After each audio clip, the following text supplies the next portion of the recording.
It's February the 1st. Today should be February 1st. Is it February 1st or is it still January? Man, I've been thinking it's been February 1st for like a week. I'm excited about February, obviously. I cannot believe a month in to the new year already. Isn't it wild? Wild, wild, wild. How's your year been so far? Did you have a word for the year? What was your word for the year? Your phrase, your intention? I don't know what the cool thing is to say now. People are like, I don't got goals, I got intentions. I'm like, okay. What was your word this year? How's this month been in regards to that? I'm curious. But let me stay on topic. I'll tell you what, I am proud of myself this morning. I'm on the YouTube, I'm on the Facebook, and I think my mic is on. I mean, can you get any better than that? I don't know. We're going to turn to the morning 5 planner. I just sounded like a preacher, didn't I? Everybody turn to February the 1st in your morning 5 planner. This is a Bible verse. Tammy Harrison dropping the knowledge from Jesus. It's Jeremiah 29:11. For I know the thoughts that I think toward you, says the Lord. Thoughts of peace and not evil, to give you an unexpected end. I really feel that one of the biggest things to instigate life is actually putting yourself in a place where you see the purposes of God fulfilled through your life. I know that God has a plan for me. Jeremiah 29 verse 11, for I know the plans that I have for you, declares the Lord. Plans to prosper you and not to harm you. Plans to give you hope and a future. You don't know the plans of God yet? Then read on, verse 12. Then you will call upon me, come pray to me, and I will listen to you. You will seek me and find me when you search me with all your heart. I will be found by you, declares the Lord. Good morning and welcome to #Rise and Grind, the #1 morning show in the world filled with motivation, education, and inspiration. I am your host, Glenn Lundy, husband to 1, father to 8, and the founder of the 800% Club, the club designed to help you unlock your full potential. Each episode is filled with celebrity interviews, inspiring conversations, and the strategies you need to get ahead in your career and your life. So grab your pen and turn up the volume because it's time to rise and grind. Let's go, y'all. What's going on, man? We got some great words here in these comments. We got Basil over on YouTube. It says intentional. Intentional was your word this year. Was January intentional for you? What you think? We got Miss You Graham says care, cause, action, resolve, and evolve. Whoa. Woo. Dang. Miss You Graham. Oh, I love it. What else do we got over here? We got, come on, y'all. Where's your words? I just saw it. Everybody saying good morning to each other. Y'all are so nice. Educated. Dawn Sankey, put myself in places that teach me what I need to know. Incredible. Carrie Carter, discipline. You've been showing us that, my friend. So what's been how's your month been in regards to that? My intention, my word, phrase this year, every year, you know how I'm feeling at the beginning of the year, because if I'm feeling real pumped up, the longer the phrase is, the more words I have. But this year was do less better. And I'm going to be honest with you, flat out F on January, like fail.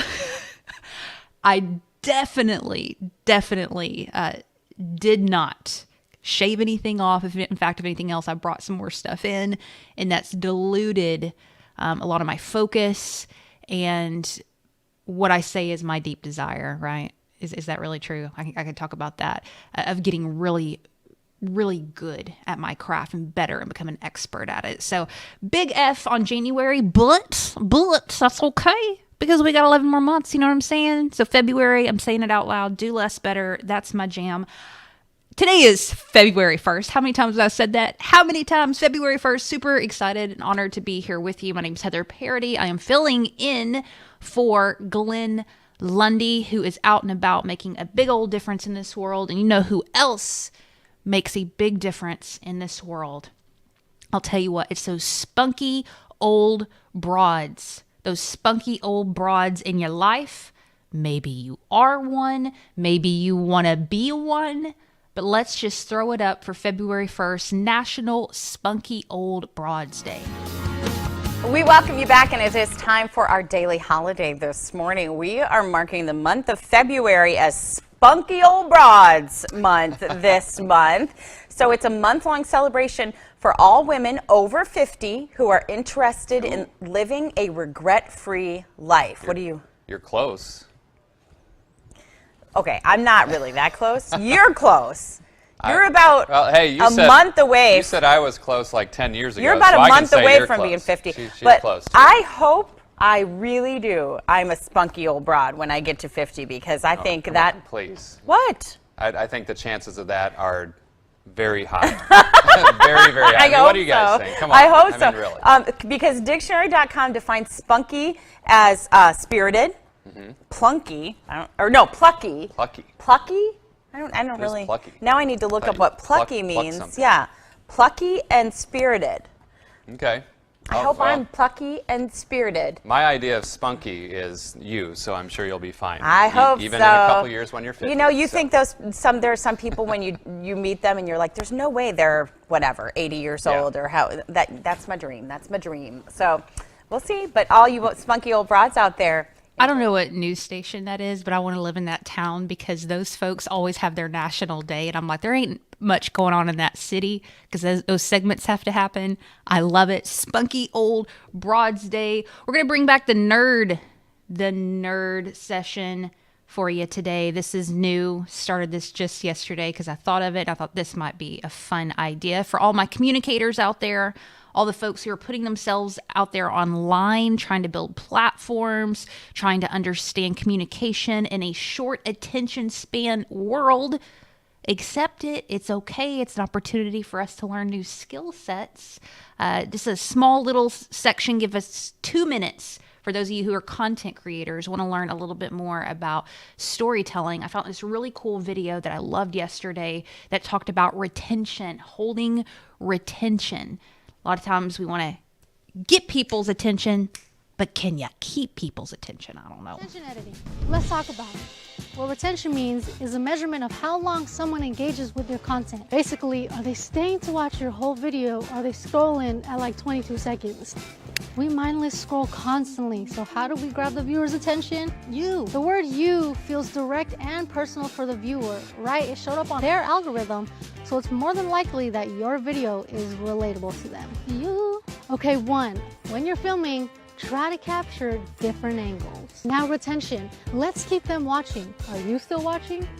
Great, I got you on a few editing tips and tricks. You could really bring your videos to life in the post-production process. So first, add keyframes. Something so subtle can really add life to your videos, especially with static clips. Next, text titles. Big, bolded, maybe animated text, or even simple, subtle subtitles on your screen can really help grab your audience's attention. Basic sound design. First, we have a riser.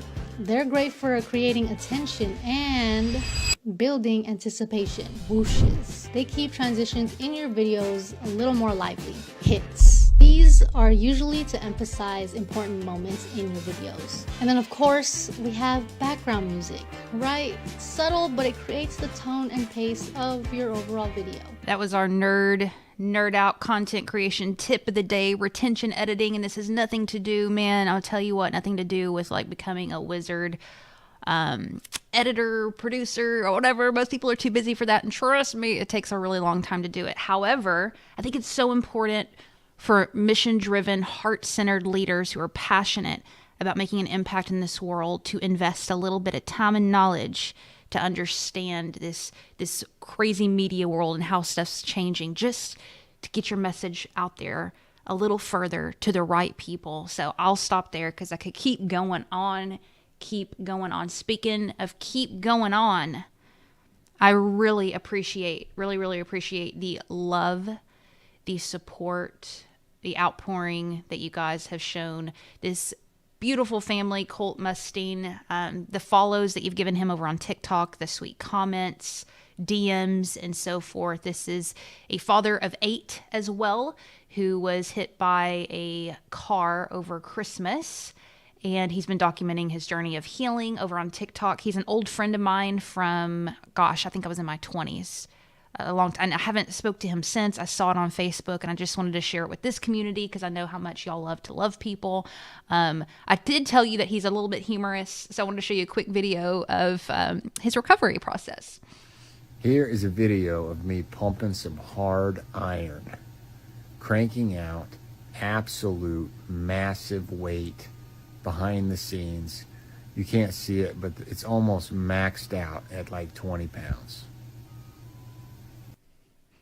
Make sure you give him a follow over there. I think if Dora Marie, if you're here, if you wouldn't mind dropping that link again, you were so great about doing that yesterday. If you're here available, that'd be awesome. If not, I will drop it in, show this man some love. I just feel like I've been spitting out segments and announcements to y'all all over the place. I'm just excited it's February 1st. I'm so pumped. I love a new month. I love a new year. I love a new day. Speaking of loving new days, do y'all know what we do around here? Do you know what we do around here? Every morning, we say good morning to one another, but not in a normal way, not in a boring way, but in a spunky old broad way. And you know what they do? They move a little bit. They dance a little bit. They share the show out a little bit. I listen. If you're enjoying this, if you want your friends, thank you, Dora Marie, for dropping that. You're the best. God, you're so great. Thank you. I just lost my train of thought. That's what I do when music's playing. That's what I do when it's dancing. Lord. Share it out. Thank you. That's all I got to say. Thank you. We got Ryan over on YouTube. Miss you, Graham. Happy Black History Month. Yes. Thank you. We got Sarah Eversman over on YouTube. We got Tony Schmidt over on YouTube. We got Angie Heath over on YouTube. Antonio, good morning, greatness, love ya. Yes, we got Miss Kim. We got Bella. Oh, it's time to move a little bit. Shake a little bit. That's right. One of these days, y'all, I'm going to bring in my playlist in here, but y'all ain't ready for that. I don't know if we're tight like that just yet. Y'all let me know. I don't know. Let's start your morning off real right. Gail B. Craft, good to see you over on Facebook. Renee Hayes, Don Sankey, of course. Thank you so much. I'm so glad you're here. Randy Sr., good morning. What's going on? We got Cheryl M. Brody. Good morning, Brian, Renee, Mary Lynn's the best. She always has my back, dropping things. Young and Johnson, I love your statuses, dude. I hope you keep leaning into that. You definitely have a voice. I can't wait to see how your platform evolves. It's going to be incredible. Good morning, every single person here. I'm running into some duplicates because y'all keep saying good morning over and over again, which I love because you're pumped, you're happy, you're awake. You know who else is pumped and happy? Mr. Thankful. This week we've been talking about thankfulness, gratitude, how it's the key to success. And as the title has alluded, I promise I'm going to give you something that's going to make your morning routine real uncomfortable when it comes to this gratitude situation.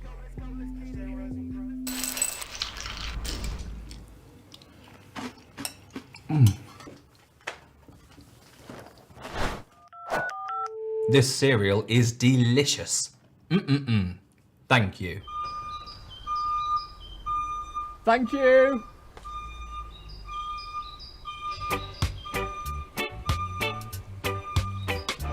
Well, good morning, folks. The 8:15 has been delayed. The 8:15 has been cancelled. Replacement bus services are available. Thank you, guys. Thank you.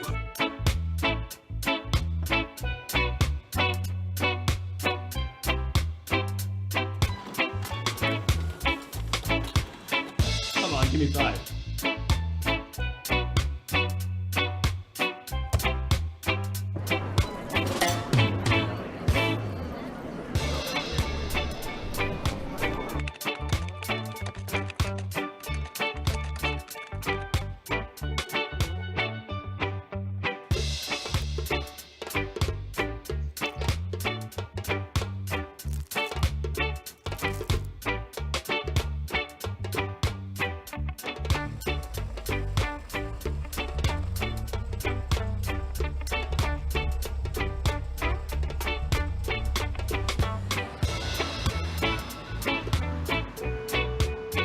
Amazing. Great driving.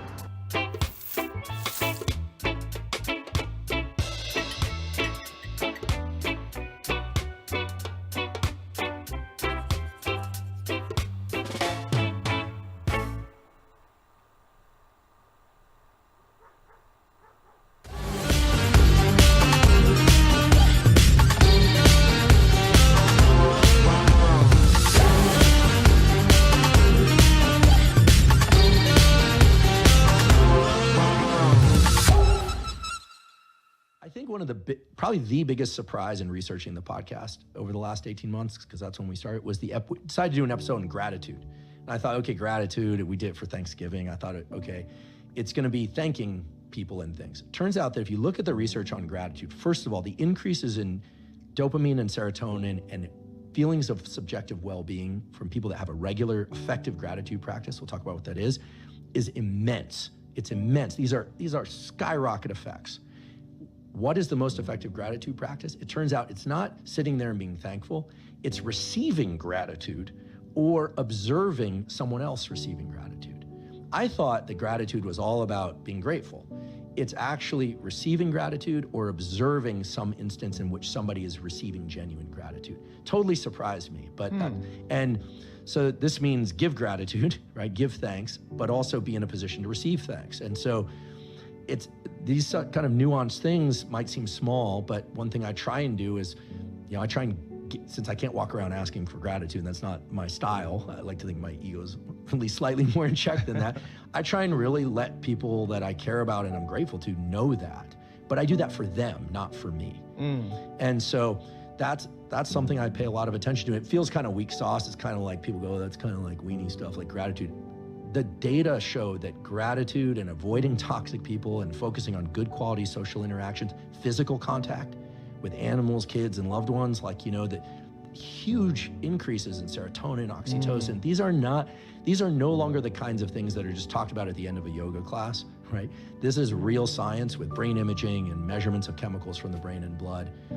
And so I've tried to incorporate more of that stuff that isn't as kind of forward center of mass, get after it kind of stuff. I do that stuff, but I also try and, have a good life and surround myself with good people. Well, just think about the way it makes you feel. When you're around good people and you enjoy your time, you feel better while you're doing it. That's got to be good for you. I think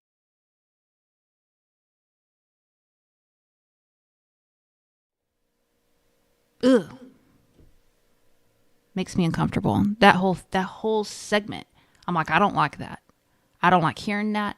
I don't want to think about that. I don't want to accept that.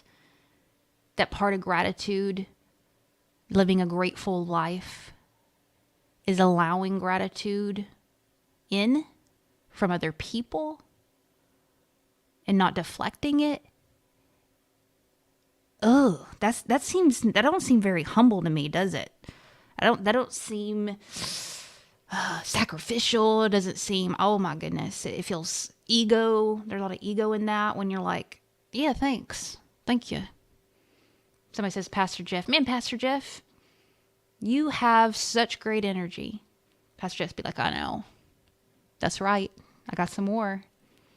What about you, Mary Lynn? Somebody says, man, I am so grateful for the way you show up and you lead and you do this and you're that. And you're like, yeah, but last Tuesday, I'm making that up. I don't know what happened last Tuesday. I know tacos happened last Tuesday. But how do you receive gratitude? What does it feel like inside of your body when someone compliments you? Because that's part of the game too, man. It's not just us externally, but also to internally be able to receive, being into a state of receiving. I don't know about y'all. It's the things that are uncomfortable for me. I just got a new therapist. Can we talk about that real quick? Can we talk about people up in therapy? Can we raise some hands? Can we holla? Can we say thank you, Jesus, for gifting people with the gift of therapy? I need it. And one of the things that I told her the other day is I said, I know the moment when I really need some support is when I feel a lot of resistance because there's something there that's rubbing me wrong and there's a reason for that. What is it? What is it trying to teach me? So for me, I don't know about you. I don't know if this isn't a struggle of yours. For me, receiving things has been very difficult. So I'm curious about that. I'm like, why? Why do I want to deflect things? Why do I want to, here's a good one, put yourself down immediately after someone says something nice about you. Like, oh, that's such a beautiful blah, blah, blah, blah. And you're like, yeah, but how, women, I don't want to be gender specific here, but women, sometimes we do this, y'all. I don't want to upset anybody in the comments, but listen, oh, that's a cute shirt. Thanks, I got it on clearance. Ooh, anyways, I'm going to move on. I found some really good tips on the internet, because if you need some tips in your life, you need to go online, about how to rethink receiving gratitude, receiving it. If y'all struggle like me, I don't know if that is just me. I don't know. So I just got back from a particularly memorable speaking engagement. And I'm reminded of the idea that often we try to give people advice that we ourselves have a hard time taking. And case in point, I was talking about how as presenters or salespeople or marketers or performers, people try to provide experience for people. Sometimes we have a hard time receiving their gratitude, and how sometimes it can be a great opportunity to give other people that chance to say thanks, to really receive it. And so I was saying that at the end, it sort of ended my presentation there, and the audience stood up. And I don't get standing ovations or stuff like that every day, that's for sure, you know. And they stood up, and they, you know, tried to express to me their gratitude. And I got a bit emotional, I gotta say, trying to receive it. So it's beautiful how it came full circle. And I just wanted to share that with you, and that thing about trying to stay open to receiving other people's gratitude. Hey, Reginald, I like your shirt. Yo, next time you get a compliment, do this. When someone compliments, avoid putting yourself down. Hey, Reginald, I like your shirt. You don't need that. The other person is giving you a gift, so just say thank you and leave it there. Thank you, I appreciate that. Hey, Reginald, I like that one friend who just can't accept a compliment gracefully. Let me share with you a story about one of my friends, and to protect his identity, let's just call him Daniel Yao. I'll tag his social media below to protect his identity. If you are a deflector, this is what you tend to do. Whenever I tell Dan something positive, like, hey Dan, thanks for always being early, he brushes it off by saying things like, oh, that's a part of my job, man. Or, I could always be earlier.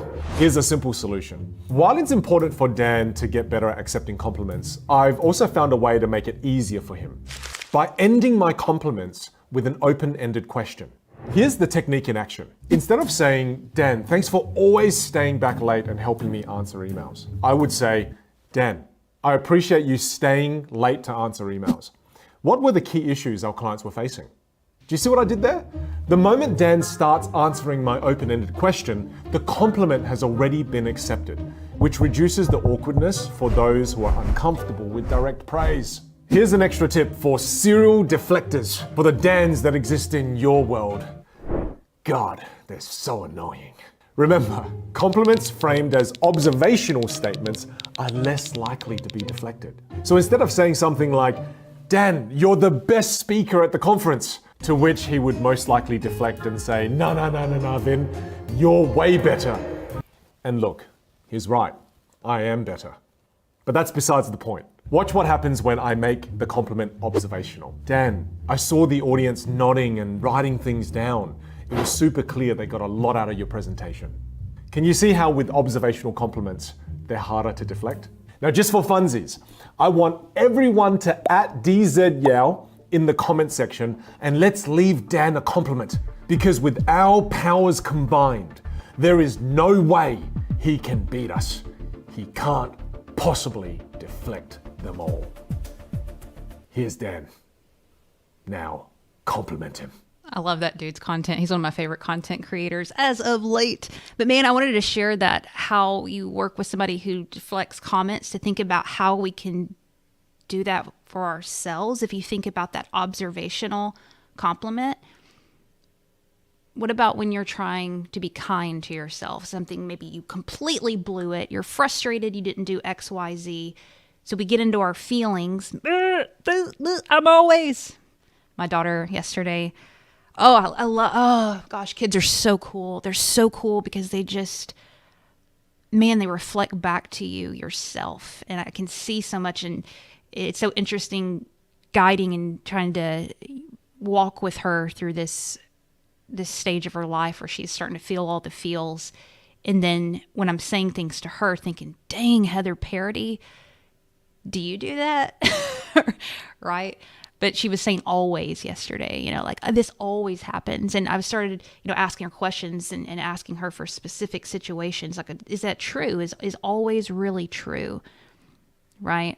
And I know with me, when I get in my feels, it's easy to say like, oh, that didn't work. Or, I failed at this, X, Y, Z, without looking at the data, without looking at the very specifics of that. And reflecting on the observation, right? So compliments, we just started this conversation at the very beginning, our word of the year, right? And I told you, I'm not doing really well with it. I'm not doing really well. The do less better thing. I've come, not doing too good, right? However, is that really true? What progress have I made? We're so hard on ourselves, and especially folks who show up at 5:30 in the morning who are working on bettering themselves. Sometimes it can be really easy to slip down into all the ways you're failing because you have such high aspirations, as opposed to sinking into what is here, what is present, and how far you've actually come, right? And you give yourself a little bit of freaking grace to accept a compliment, to say thank you, to believe it. And maybe this might make your morning routine really uncomfortable. Give some compliments to yourself and some gratitude towards how far you come. Because you know what? Like Glenn Lundy says, you're a child of God, right? And when we put down a creation, we're insulting the Creator, right? There's so much more in us, my friends. So much more. Listen, we have a guest tomorrow. I'm excited about this. We'll talk a little gratitude, but this is kind of putting a bow on it right here. I hope this was helpful. We talked about being grateful. You haven't made it yet. Being grateful for the process, being grateful when things are really hard, understanding that successful folks have a very, very routine gratitude practice, not for the big things, but for those micro pieces. And then we ended today with being able to receive gratitude. And as that dude said on Rogan, I don't remember his name. He's some doctor dude who everybody's sharing with the goatee. I don't know. He looks real smart. He looks smart. So I'm going to believe what he says. Just joking. But science actually points to receiving gratitude as just as powerful as giving it. I love you guys. We're going to end with some Jay Shetty because he's the man. Hope you have a wonderful rest of your day. We'll be back tomorrow, 5:30 a.m. I've never been able to forget this experience, and I wanted to share it with you. I was around 9 years old and I was visiting India with my family. We were stuck in traffic and we were driving through a slum area. It was the first time I'd seen homes built out of cardboard, scrap metal, and bricks all at the same time. Growing up in London, I'd never ever seen anything like it before, apart from on TV or in the movies. I saw some children on the streets, probably around the same age as me, but very different. Some of them didn't have clothes, they looked undernourished, and they probably didn't have access to much water. Could tell by the dryness on their lips and their skin. I noticed this one young girl who had her head inside a trash can. It looked like she was scrambling for something. When she finally came out and looked at me, she smiled. Not knowing what to do, I smiled back. She was obviously trying to look for food, and I could see her scrambling and trying to reach in as far as she could. Only then did I realize that she only had arms. She didn't even have hands. As she looked at me, I could tell she was hungry. But by the time I was just about to do something, our car took off, and I could only see her now and feel her disappointment that I wasn't able to help. At the time, I didn't have any food or money, and before I could ask my parents or the driver to stop, we were too far along on the highway, but I couldn't stop thinking about her. When we got back to the hotel, I got out of the car, and it was lunchtime. And even though I was really hungry, I couldn't eat because I couldn't get over the fact that I couldn't have done anything for that young girl that I just saw. Even though I went to the buffet with my parents, it felt as if only me and her had looked at each other in that whole exchange and the whole city had stopped. I could remember exactly how she looked as I was looking at the food. When we were there at the buffet, I overheard a couple arguing with the hotel staff. Listening into their conversation, I found out that the couple were really upset at the hotel staff because of the number of choices available in the buffet. I looked around, there were so many options. They were complaining about there not being enough choice, but all I could see was choice. There were at least 30 items just as starters available to everyone there, but it wasn't enough for them. Now I get that everyone has their own standards, has their own expectations in life, and we're allowed to have them. And I know that everyone is fighting their own battle, but that little girl, she didn't even have hands. She was scraping with whatever was left of her arms. But many years on from that event now, I've learned a lot. One of the things is that I can sit here and be angry at that couple who was complaining, or I could actually do something about it. It reminded me of a quote by Gandhi. He said that I was sad because I didn't have any shoes, and then I saw a man with no feet.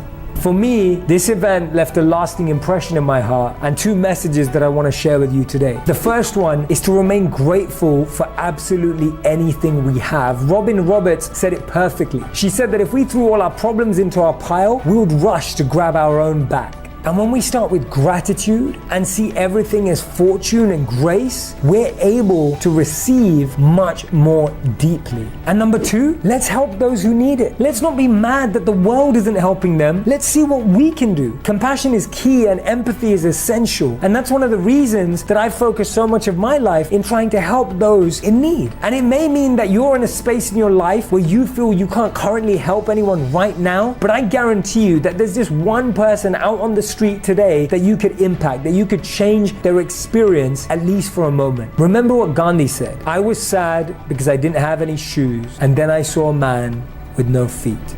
It puts everything into perspective.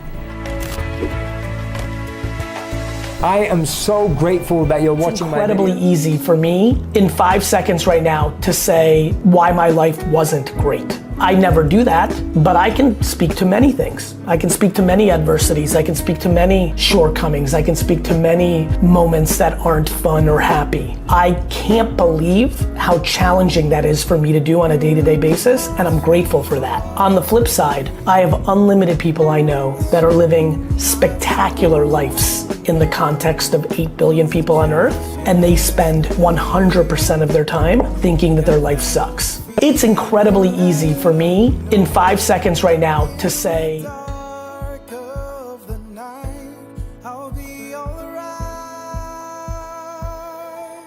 the sun will rise.